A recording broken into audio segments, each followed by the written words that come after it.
Now in our hydraulics, today we are going to see our next topic, calibration curve. Now before we going to see our next topic, in our sixth chapter, hydraulic coefficient, in a previous video, we saw that first of all, introduction, classification of orifice, then hydraulic coefficient, then after laboratory method of determining coefficient of discharge. Now first of all, what is orifice, classification of orifice? So we know that કે કોઈ પણ પ્રવાહી ભરેલી ટાંકીની દિવાલમાં રાખેલ છિદ્ર દ્વારા વહેતો પ્રવાહ અને પ્રવાહની ધાર વિશે આપણે જાણવાનો પ્રયત્ન કરીએ, બરાબર. તો સામાન્ય રીતે ઓરિફિસ એટલે કે ટાંકીની બાજુ અથવા તળિયામાં રાખેલ છિદ્ર જેમાંથી પ્રવાહી વહી શકે. કે સપોઝ કે કોઈ આપણી પાસે ટેન્ક છે, બરાબર. કે તો ટેન્કમાંથી આપણે અહીંયા નાનું છિદ્રો હોય, બરાબર છે, બોટમ અથવા તો side of the wall of the tank. એમાંથી શું થશે? ફ્લુઇડ ફ્લો થશે, બરાબર છે. શું થશે? પ્રવાહીનું વહન થશે. એને શું કહેવાશે? ઓરિફિસ. ના હવે ક્લાસિફિકેશન છે, ક્લાસિફિકેશન ઓફ ઓરિફિસ. ઓરિફિસનું વર્ગીકરણ. તો ઓરિફિસનું વર્ગીકરણ નીચેના પરિબળો પર આધાર રાખે છે. તો કયા કયા છે? તો પહેલું છે માપ એટલે કે મેઝરમેન્ટ. સેકન્ડ આકાર, shape. Then type of discharge. Then condition of shape of edge એટલે કે ધારનો આકાર, બરાબર. તો ક્લાસિફિકેશન અકોર્ડિંગ ટુ શેપ. તો કયા કયા શેપ આવશે? સર્ક્યુલર, રેક્ટેન્ગ્યુલર, સ્ક્વેર અને ટ્રાયેંગલ ટાઈપના ઓરિફિસ આવશે. ધેન માપના આધારે વર્ગીકરણ. તો નાની સાઇઝના ઓરિફિસ માટે જો હાઈટ હશે ટેન્કની, બરાબર, જ્યાંથી ફ્લુઇડ પ્રવાહ થશે એનું સેન્ટર અને ફ્રી સરફેસ હશે ટેન્કની અંદર પાણીની, તો એ height H greater than 5 into diameter, જે ઓરિફિસનું ડાયામીટર હશે. તો નાની સાઇઝના ઓરિફિસ માટે. અને મોટી સાઇઝના ઓરિફિસ માટે H less than 5D. Then type of discharge. So there are three type of discharge. First is free discharge orifice. Second, partially submerged orifice. Third is fully submerged orifice. Then after classification based on age of condition, so there are two types: sharp edge orifice and bell mount orifice. Now flow through orifice. So we have equation for that. V2 is equal to square root of twice G into H. Then hydraulic coefficient. તો ઓરિફિસમાંથી બહાર આવતા પ્રવાહના મુખ્ય ગુણક 3 છે, બરાબર. તો સંકોચન, કોએફિશિયન્ટ ઓફ કોન્ટ્રેક્શન, વેગ, coefficient of velocity, then coefficient of discharge.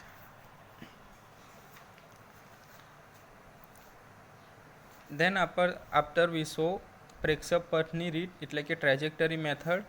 Then to find coefficient of discharge, so it is found out by actual discharge divided by actual discharge theoretical. Now laboratory method of determining coefficient of discharge.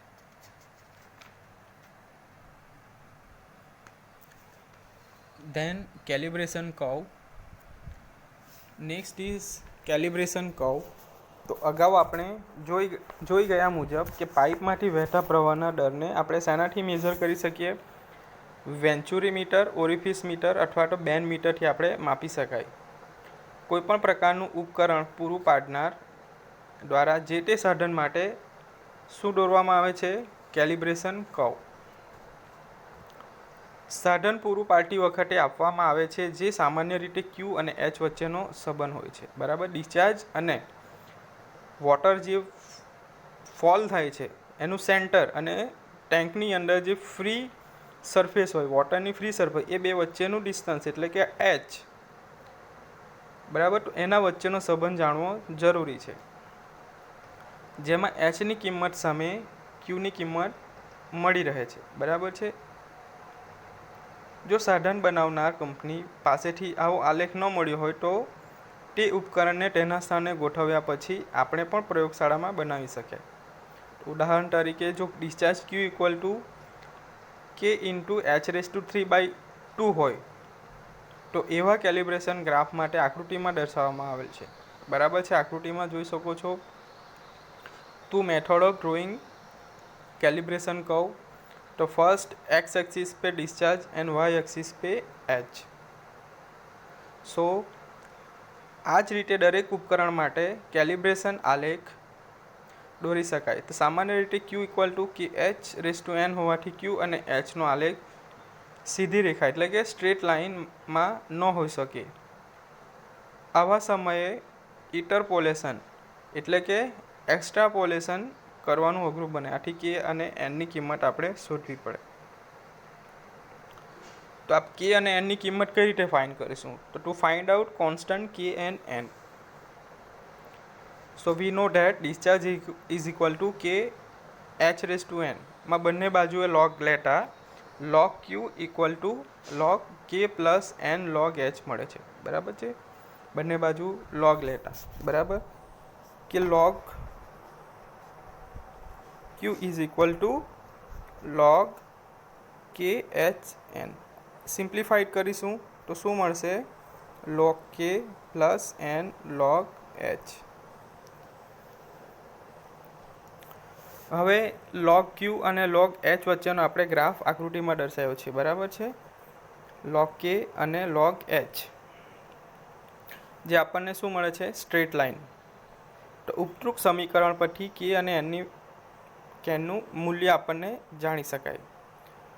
એના માટે method છે. તો first method જો above equation છે q equal to log k plus n log h ને straight લાઇનના સમીકરણ y equal to mx plus c સાથે સરખાવીએ તો c equal to log k મળે છે, જેમાંથી kની કિંમત મળે અને સ્ટ્રેટ લાઇનનો slope m equal to n પણ મળે છે.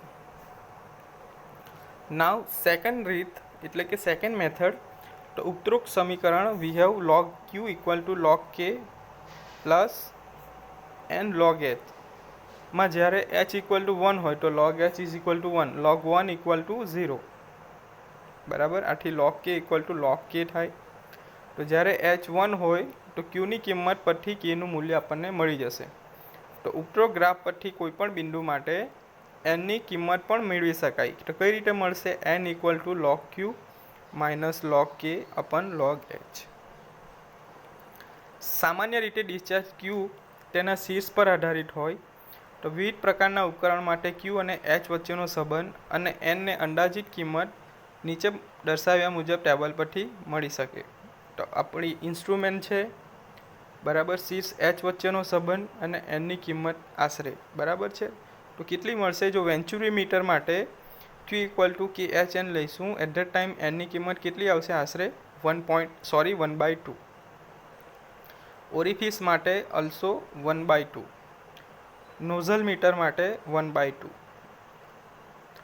મુખરંધ્ર 1/2. મુખાંગ માટે 1/2. લંબચોરસ ખાંચ માટે 3/2. બરાબર. અહીંયાથી ચેન્જ થશે. બરાબર. લંબચોરસ ખાંચ માટે 3/2, વી ખાંચ માટે 5/2 અને ઓગાન યાની કે આર્બન માટે 3/2 મળશે. બરાબર. તો ડિફરન્ટ ટાઈપના ઇન્સ્ટ્રુમેન્ટ છે અને એમનો સંબંધ છે એચ સાથે. બરાબર. કોમન આવશે discharge equal to K h⁻n અને એનની કિંમત. Now computing total volume of water supply કે આપેલ પાણીની કુલ કદની ગણતરી કઈ રીતે કરવી?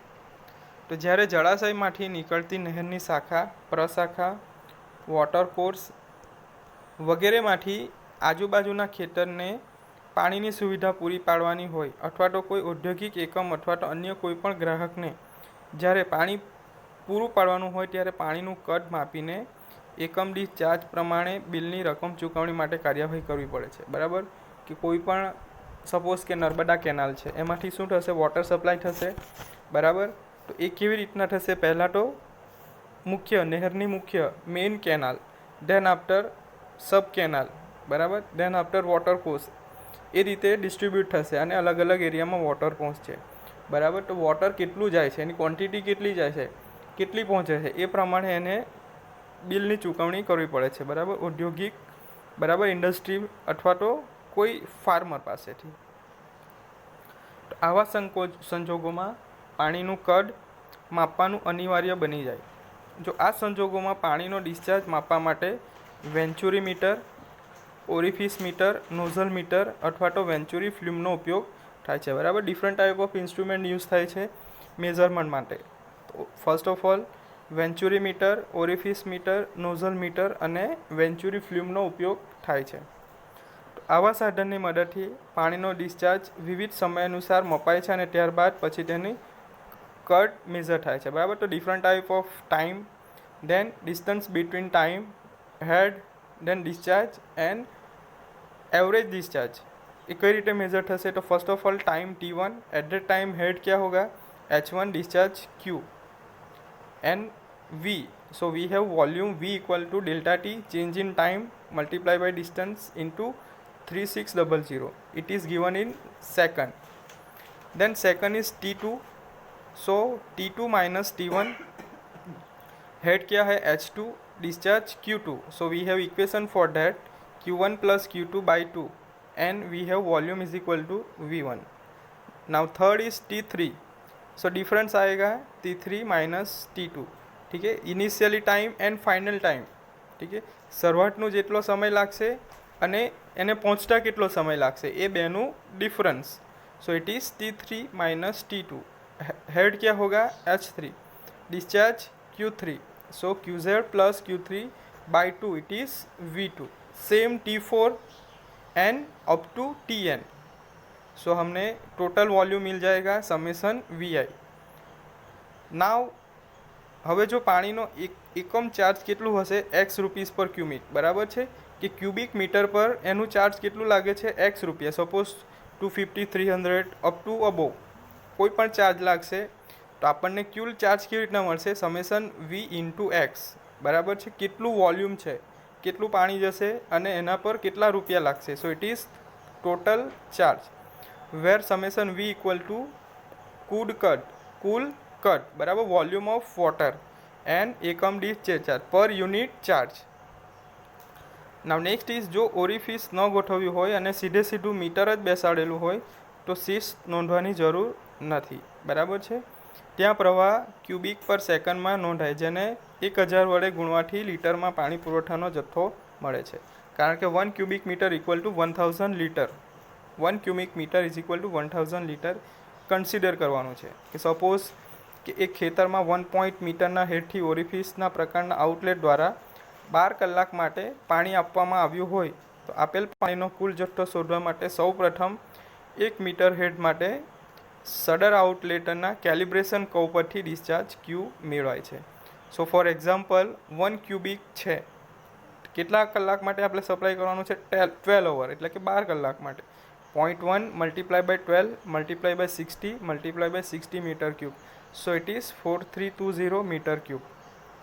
ठीक है, so it is 432 10 raised to 4 liter, 432 10 raised to 4 meter. So in this way we can find how to computing total volume of water supply and its charges.